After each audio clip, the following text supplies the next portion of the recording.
Evangelio de nuestro Señor Jesucristo según San Juan. Pilato llamó a Jesús y le preguntó: ¿Eres tú el rey de los judíos? Jesús le respondió: ¿Dices esto por ti mismo u otros te lo han dicho de mí? Pilato replicó: ¿Acaso yo soy judío? Tus compatriotas y los sumos sacerdotes te han puesto en mis manos. ¿Qué es lo que has hecho? Jesús respondió: Mi realeza no es de este mundo. Si mi realeza fuera de este mundo, los que están a mi servicio habrían combatido para que yo no fuera entregado a los judíos, pero mi realeza no es de aquí. Pilato le dijo: ¿Entonces tú eres rey? Jesús le respondió: Tú lo dices, yo soy rey. Para esto he nacido y he venido al mundo, para dar testimonio de la verdad. El que es de la verdad, escucha mi voz. Es palabra del Señor.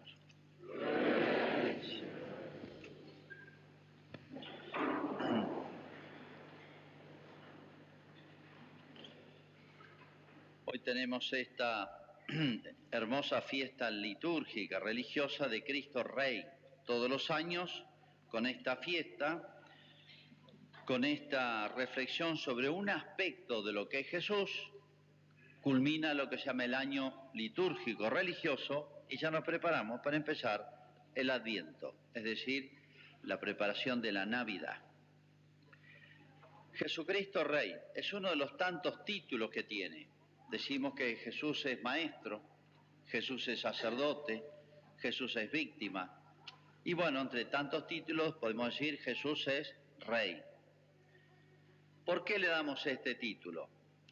Primero porque él se lo atribuyó. Pilato le preguntó. Recuerden que Pilato era un gobernador del imperio más grande que ha existido y el que más ha perdurado, que es el Imperio Romano. Él era un funcionario del emperador y le preocupaba que hubiese alguien que pudiera disputar el poder con su emperador. Por eso le pregunta a Jesús si él es rey, y Jesús le aclara y dice una frase tal vez un poquito misteriosa. Dice: mi realeza no es de este mundo. Si mi realeza fuera de este mundo, los que están a mi servicio habrían combatido para que no fuera entregado a los judíos. Mi realeza no es de aquí. ¿Qué le quiere decir Jesús a Pilato? Le quiere decir: mirá, acá me ves solo, prisionero, indefenso, débil. Y sí, si Jesús estaba preso, custodiado por los soldados, se entregó, se dejó tomar. Pero le aclara muy bien a Pilatos: mi realeza no es de aquí, como diciendo, no es tan pequeña, no es tan frágil, no es tan injusta, no es tan miserable, no es tan efímera como los reinos de la tierra. ¿Cuántos imperios han pasado? Y dentro de los imperios, ¿cuántos emperadores, reyes? ¿Cuántos hombres que han aparentemente dominado el mundo o han creído dominarlo? Y bueno, y todos mueren. Jesús le está diciendo: mirá, lo mío es infinitamente más grande que lo que te preocupa a vos. Y yo no lo voy a hackear a esto. Mi reino es mucho más grande. Ese reino del que está hablando Jesús es obvio, en la reflexión cristiana ha tratado tanto sobre esto. ¿En qué consiste el reino de Jesús? Primeramente, tenemos que entender que es un rey, porque la palabra la usa Jesús. Y la pregunta se la hace Pilato a Jesús: ¿eres rey? Es una imagen, una figura de la época. Pero acuérdense que, en general, los reyes, directa o indirectamente, tenían lo que hoy son tres potestades, la división del poder que se llama. Legislativo, o sea, dar la ley. La ley es lo que rige la vida de un pueblo, lo que la ordena, o la desordena, o no la ordena. Todo pueblo, todo un equipo de deportistas necesita un reglamento, una ley. Si no, no se puede emprender una competencia física. Un grupo de seres humanos necesita, hasta una familia necesita ciertas reglas. Eso es la ley. En primer lugar, entonces, es propio del rey, directa o indirectamente, legislar. Bueno, si hablamos de esto, Cristo es hombre y Dios. Él nos ha dado toda la ley, lo que se llama la ley natural, es decir, lo que está en la naturaleza de las cosas. ¿Quién lo dio? El Creador. Y Cristo es Creador, es Dios. Así como hay leyes físicas, hay leyes de la química, que el hombre ha ido descubriendo. La ley de la gravedad, por ejemplo. ¿De dónde salió? Del que creó los cuerpos. ¿Y quién es? Y es Dios. Las plantas tienen sus leyes.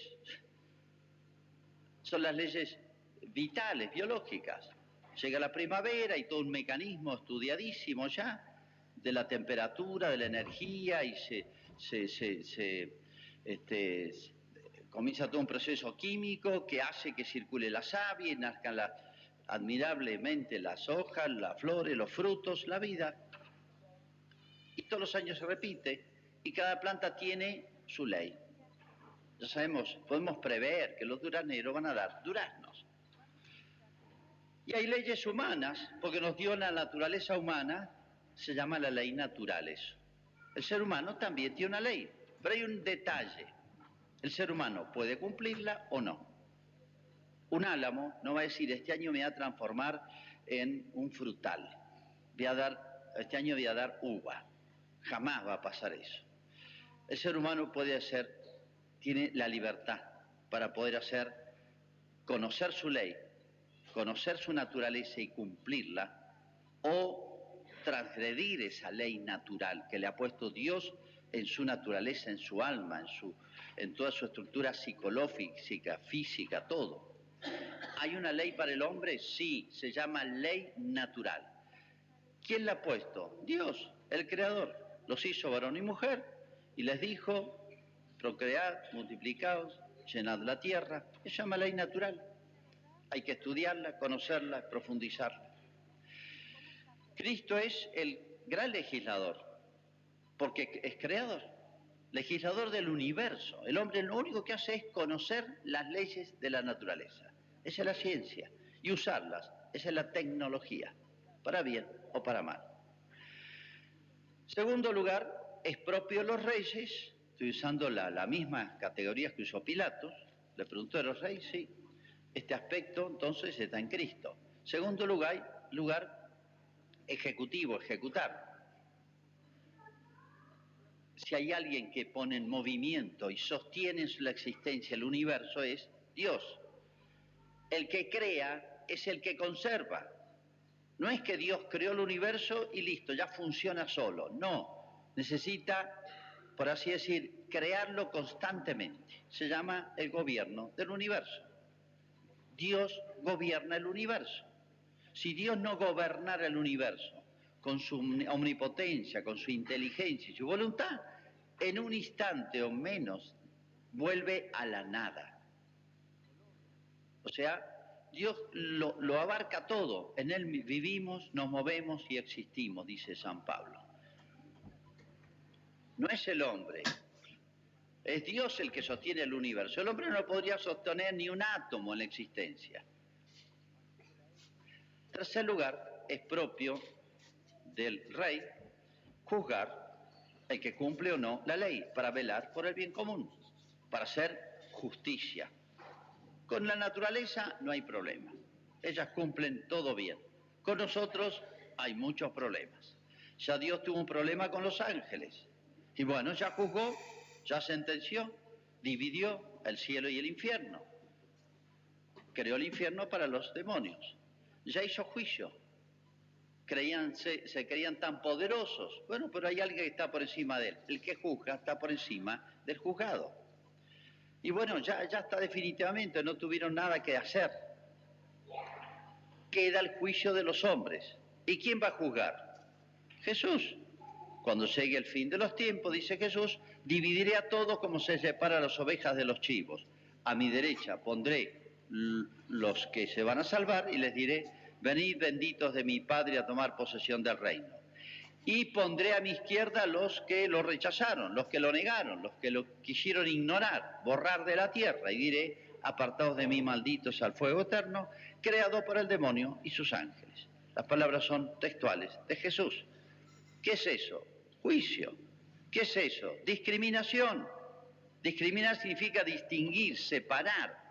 Si hay alguien que va a hacer justicia bien hecha, no como la justicia humana, es Jesucristo. Por eso dicen, miren, hoy me van a juzgar a mí, me dejo juzgar, me van a condenar injustamente, me dejo condenar. Pero atenti que la última palabra la tengo yo. Al fin del mundo, yo voy a decir la última palabra. El último juicio de cada uno y de todos lo tiene Jesús. Y ahí tienen abarcado muy genéricamente las tres, por así decir, potestades, las que estamos acostumbrados hoy a dividir el poder del que gobierna, o una nación se rige por esas tres autoridades. Las tres las tiene Jesús y en un sentido universal. Y esto no es una fantasía de una religión. Bueno, ustedes creen eso, esto es objetivo, esto es real. Por eso entonces Cristo dice, mi reino no es de este mundo, porque en este mundo, sí, Jesús dio la ley, pero ya vemos cómo la cumplimos bastante poco. Y el hombre hoy se atribuye potestades que le corresponden solo a Dios. Y esto lo he dicho muchas veces, quiero que quede muy claro, nunca en la historia de la humanidad, no sé cuántos siglos lleva la humanidad, pero desde Cristo lleva 2000 años.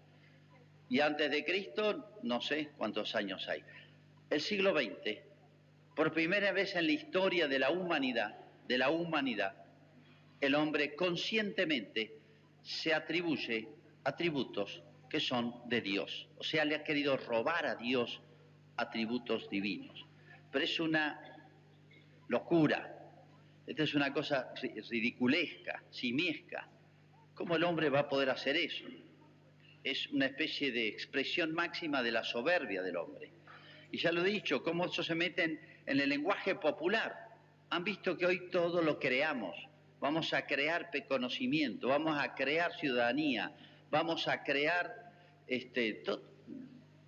El hombre no crea.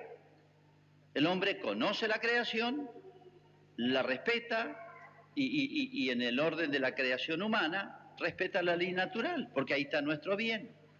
Está bien hecho lo que hizo Dios. Pero hoy creemos que creamos hasta el sexo. Se crea la identidad.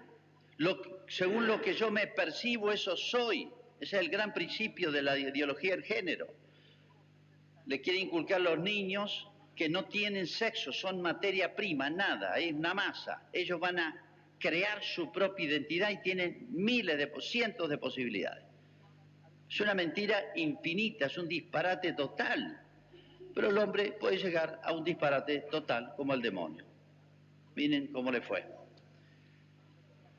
Por eso hay tres cosas que yo diría ocultan, impiden hoy comprender esta realidad. Esto, repito, no acepten jamás que digan, bueno, pero eso piensan los cristianos. Hay otros que no piensan así, ya sé que no piensan así. Hay otras religiones, ya sé que hay otras religiones, pero la realidad es la realidad. Lo real es lo real. Las cosas son como son y no como se nos antoja que sean. Las cosas son como son y el hombre las conoce. ¿Qué realistas somos para hacer un edificio? Si los ingenieros fueran locos en su profesión y dirían, no, yo según mi percepción el edificio ya está hecho, andá, subí al quinto piso y no hay nada. Si el cálculo de estructura no está bien hecho, el edificio se viene abajo. En eso somos muy realistas. A la hora de almorzar somos muy realistas. Si no tenemos la comida, no nos gusta no tener comida. Somos muy realistas. No es que yo imagino que tengo un pollo o tengo una tira de asado de chorizo. No me imagino, yo no creo los chorizos ni el asado. Somos realistas en eso, ¿o no? Nadie dice no. Según tu manera de pensar tenés una parrillada completa ahí delante. No, está o no está, la vemos o la vemos. Pero en otras cosas Tenemos esa incoherencia, es una especie de esquizofrenia. Somos lógicos en una cosa, sensatos en unas cosas y absolutamente locos y realistas, negamos lo evidente en otras. Fíjense hasta dónde llega la posibilidad del hombre de errar o de ser tentado por el demonio. Bueno, no quiero cansarlos con todo lo que hemos hablado tantísimas veces, todas las locuras de hoy. Pero son locuras porque van con el orden divino. Dios ha puesto un orden. El hombre tiene que esforzarse en comprenderlo y cumplirlo. Hay una ley natural, se llama la ley moral, están los mandamientos, está explicitada de mil maneras sobre cada punto. La Iglesia se ha explayado para que no hayan confusiones, errores, ha hecho todas las aclaraciones imaginables. De manera que, por así decir, las cosas están claras, las queremos cumplir o no las queremos cumplir. Hoy hemos desatado las fuerzas del mal. Y permítame una expresión más fuerte. Hemos desatado al infierno. Cuando uno ve todos los ideólogos son los que inventaron, los que pensaron. Todas estas locuras de hoy, no interesan los nombres porque les van a ser personas extrañas, son alemanes, norteamericanos, judíos, austríacos, franceses, que no nos dicen nada. Pero son todos ellos no solamente ateos, son homosexuales, drogadictos, homicidas, terminan en el suicidio, en la locura. La historia de todos ellos es la misma. Por eso hoy se dan cita toda esta gente, desde los que consumen droga, los homosexuales, los hombres de izquierda, los revolucionarios, los resentidos, todo lo que es antinatural se da cita. Hemos desatado el infierno. Cristo es como si dijeran, miren, les doy libertad, tremenda la libertad. Quieren, yo he venido, empecé de abajo, empecé humildemente, para que vean que esto no es una obra humana. Empezó sin nada Jesús, sin nadie Jesús. Y bueno, el Evangelio se difundió por toda la tierra. ¿Ustedes creen que eso lo hizo un emperador con los ejércitos? No, la Iglesia fue perseguida 300 años. Y de una u otra manera lo sigue siendo todos los días. ¿Por qué existe? Porque Cristo Rey está detrás. Es el tiempo, y es una expresión de los Hechos de los Apóstoles, es el tiempo de la paciencia de Dios. Y yo me sorprendo qué paciencia nos tiene Dios. Pero Jesús ya aclaró, va a venir el fin del mundo y voy a poner las cosas en claro. Las cosas son como son. Y Él va a hacer justicia. Y dice, cuando venga Jesús se golpeará en el pecho a aquellos que lo persiguieron, aquellos que lo traspasaron, que lo mataron. Los que lo mataron ayer y los que lo matan hoy, en el alma de los niños. Las Naciones Unidas acaba de declarar que va contra los derechos del niño que el papá lo lleve a hacer catecismo. Ya no queda ningún disparate por decir, intentar, experimentar. Miren, Cristo es Rey, las Naciones Unidas no. Ni el Fondo Monetario, ni el Banco Mundial, ni Soros, ni la Fundación Rockefeller. Tendrán dinero, tendrán poder, hoy manejan, mañana se mueren todos. Cristo queda. Es el mismo ayer, hoy y para siempre. Y esta es la tranquilidad, el consuelo del cristiano. Hay varias ideologías, ideas que circulan en la sociedad que impiden comprender todo lo que significa Cristo Rey, que significa que Cristo es Rey. Cristo Rey significa que tiene derecho a todo. Hoy podríamos decir es el día de los derechos de Cristo. Ustedes han escuchado a los de los derechos humanos, aclaran bien que son derechos humanos. Hablar de los derechos de Cristo o de los derechos divinos, ¿no les sorprende que Dios no tiene derechos? Que Cristo no tiene derechos. No tiene derechos. ¿Saben por qué le ponen derechos humanos? Para marcar que los únicos que tienen derechos son los hombres. Por eso apareció esa palabra en la Revolución Francesa. Yo les explicaba el domingo pasado, los que estaban, cómo hay todo un proceso de degradación del pensamiento, de las ideas y de las costumbres. Y un hito fue la Revolución Francesa y las ideas que llevaron adelante, año 1780, que cuando lo estudian en la escuela, nuestros chicos le dicen que fue el comienzo de la libertad, de la idea de libertad, comienzan de los derechos. No, comienzan a desaparecer los derechos de Dios y de los hombres. Porque si Dios no ordena las cosas, si el Señor no construye la casa, en vano trabajan los albañiles. Si el Señor no vigila la ciudad, en vano hacen guardia los centinelas. Las palabras son de un salmo, dichas cientos de años antes de Cristo. Hoy esto se llama el laicismo, o sea, hay que borrar lo religioso de la sociedad. Es una de las ideas de aquella época que tiene 200 años, le aviso, y que se han ido difundiendo y han llegado hasta el último rincón de la tierra. Se llama el laicismo. ¿Qué dice el laicismo? Que debe borrarse todo lo religioso de la sociedad.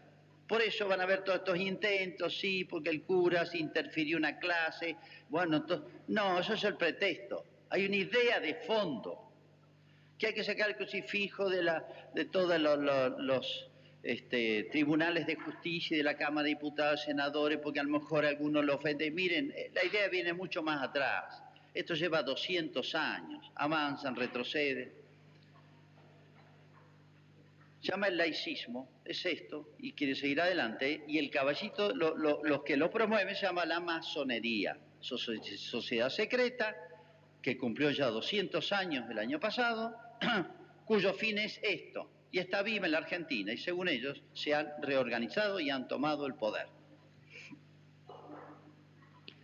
Es para las élites, la masonería, no cualquiera es llamado a la masonería, invitado a participar, sino la alta dirigencia, empresarial, política, etc. Son los que manejan los piolines del país. Otra idea que confunde, que nos hace imposible entender esto, es lo que se llama el concepto de libertad. Hoy el concepto de libertad es lo que quiero, yo hago lo que quiero. Nada tiene que impedir mi espontaneidad. Eso no es libertad, les aviso, ¿eh? De mi espontaneidad puede salir cualquier cosa. Dejen los niños solos, van a ver, cualquier papá sabe que hay que ponerle límite, enseñarle.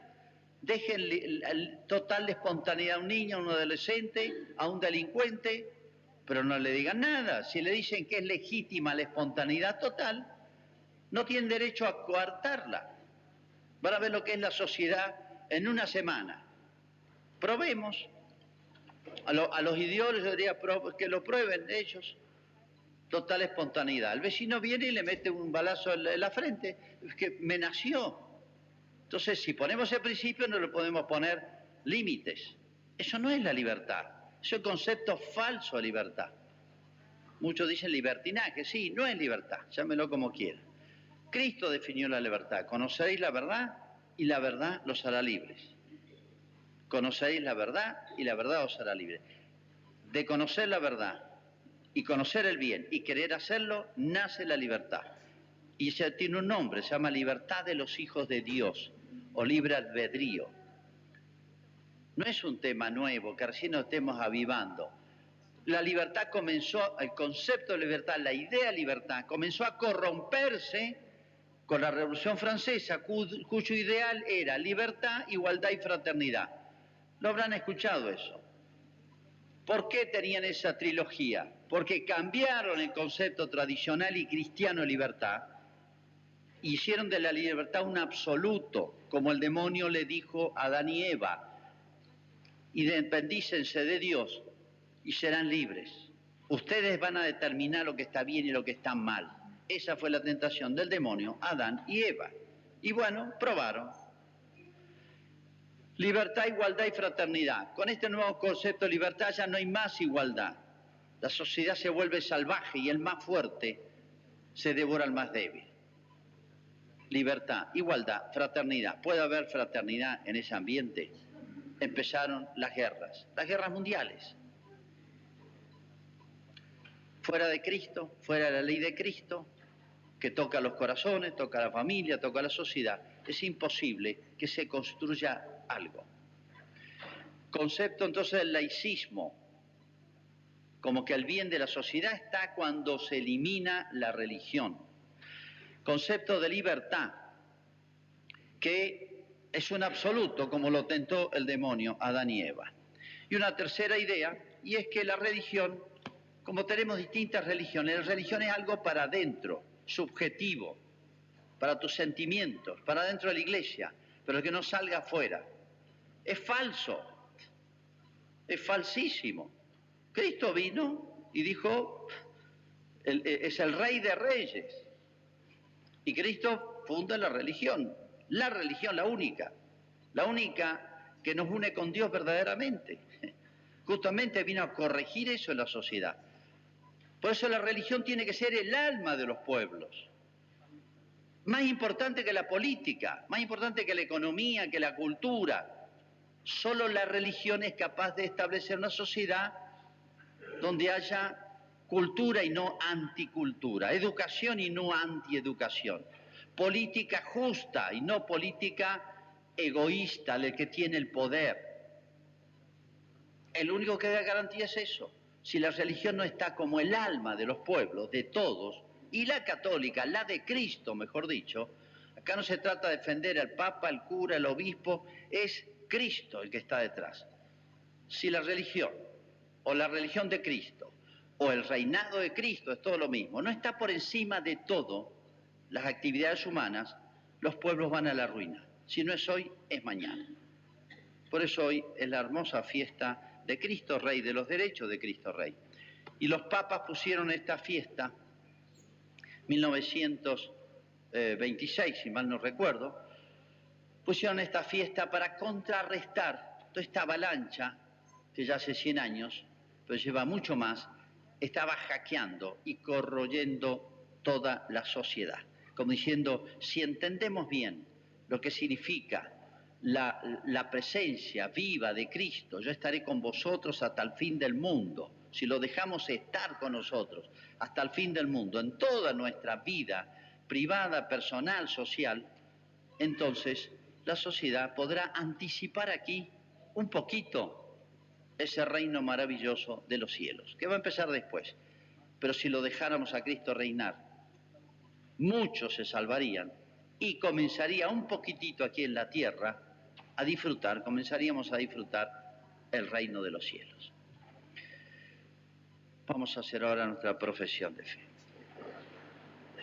Creo en un solo Dios, Padre,